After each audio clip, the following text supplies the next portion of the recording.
Assalamualaikum warahmatullahi wabarakatuh. Tiga kalinya kita bertemu lagi. Kita akan membahas lagi tentang SKP Perhubungan tahun 2021 CPNS Kementerian Perhubungan. Formasi jabatan Direktorat Jenderal Perhubungan Udara dan Direktorat Jenderal Perhubungan Laut.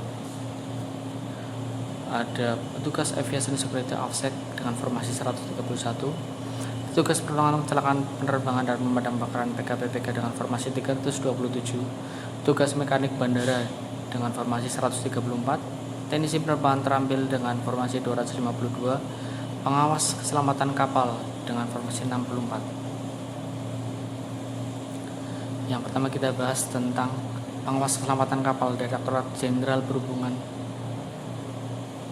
Darat. Jumlah formasi yang dibutuhkan oleh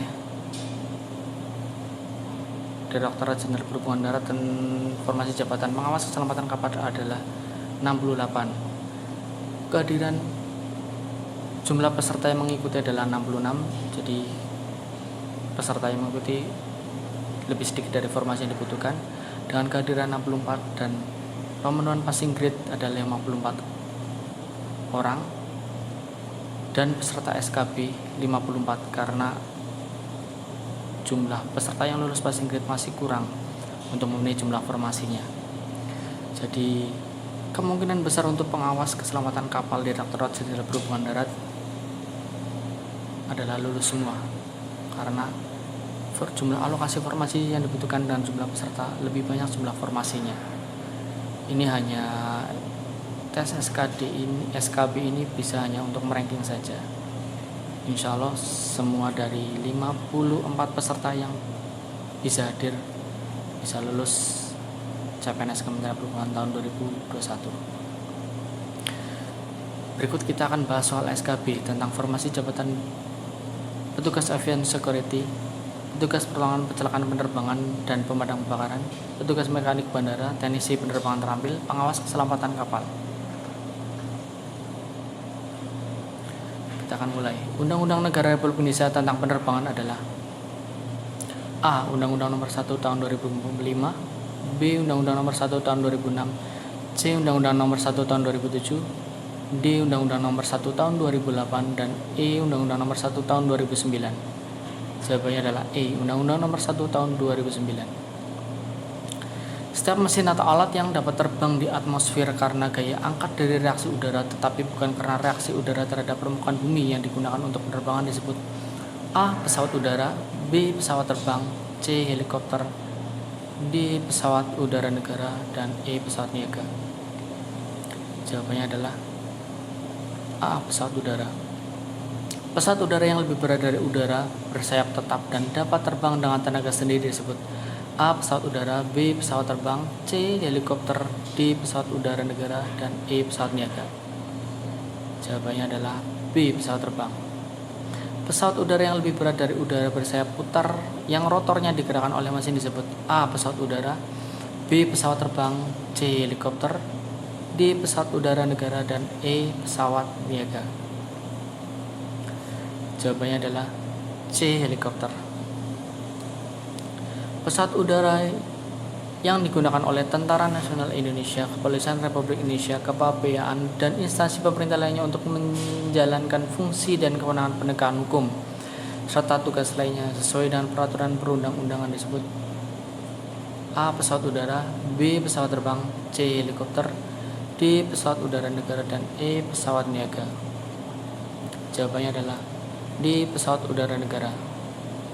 Tanda kode untuk pesawat udara Indonesia adalah A. KB Kilo Bravo, B. KS Kilo Sierra, C. PK Papa Kilo, D. PU, dan E. PN. Jawabannya adalah C. PK atau Papa Kilo.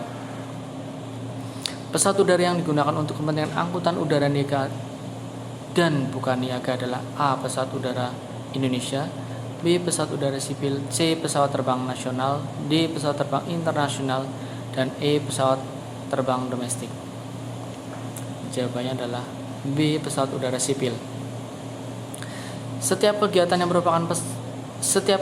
dengan menggunakan pesawat udara untuk mengangkut penumpang, kargo, dan atau pos untuk satu perjalanan atau lebih dari satu bandar udara ke bandar udara yang lain atau beberapa bandar udara disebut A. Pesawat udara Indonesia, B. Pesawat udara, C. Angkutan udara, D. Angkutan udara perintis, E. Pesawat terbang domestik. Jawabannya adalah C. Angkutan udara. Kegiatan angkutan udara niaga dalam negeri yang melayani jaringan dan rute penerbangan untuk menghubungkan daerah terpencil dan tertinggal atau daerah yang belum terlayani oleh moda transportasi lain dan secara komersial belum menguntungkan adalah A. Pesawat udara Indonesia, B. Pesawat udara, C. Angkutan udara, D. Angkutan udara perintis, dan E. Pesawat terbang domestik. Jawabannya adalah D. Angkutan udara perintis.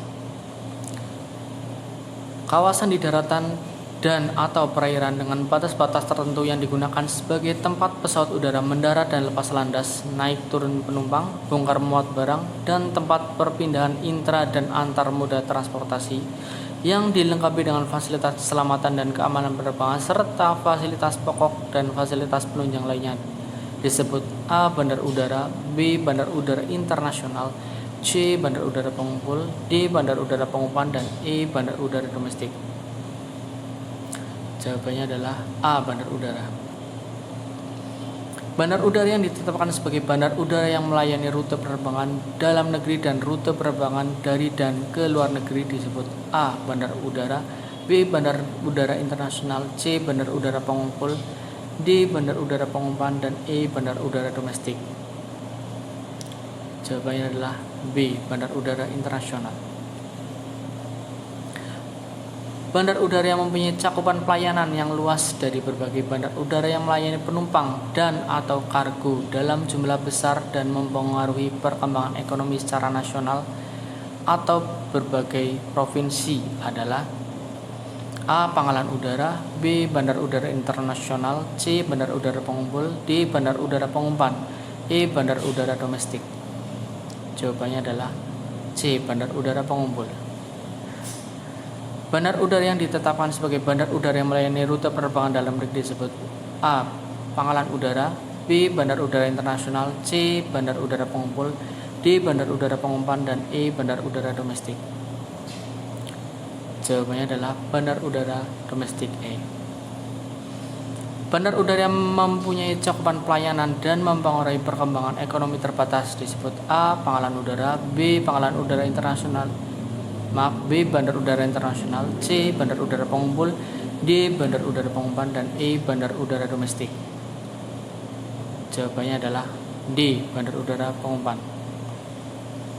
Kawasan di daratan dan atau di perairan dengan batas-batas tertentu dalam wilayah Republik Indonesia yang digunakan untuk kegiatan lepas landas dan pendaratan pesawat udara guna keperluan pertahanan negara oleh Tentara Nasional Indonesia adalah A. Pangkalan udara, B. Bandar udara internasional, C. Bandar udara pengumpul, D. Bandar udara pengumpan, dan E. Bandar udara domestik.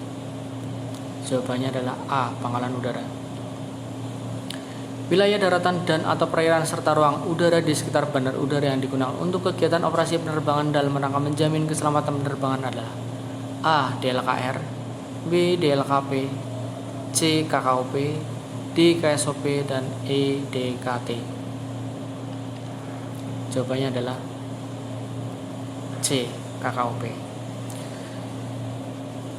Berikut soal-soal SKP yang dapat saya sampaikan. Semoga bisa bermanfaat untuk teman-teman. Assalamualaikum warahmatullahi wabarakatuh.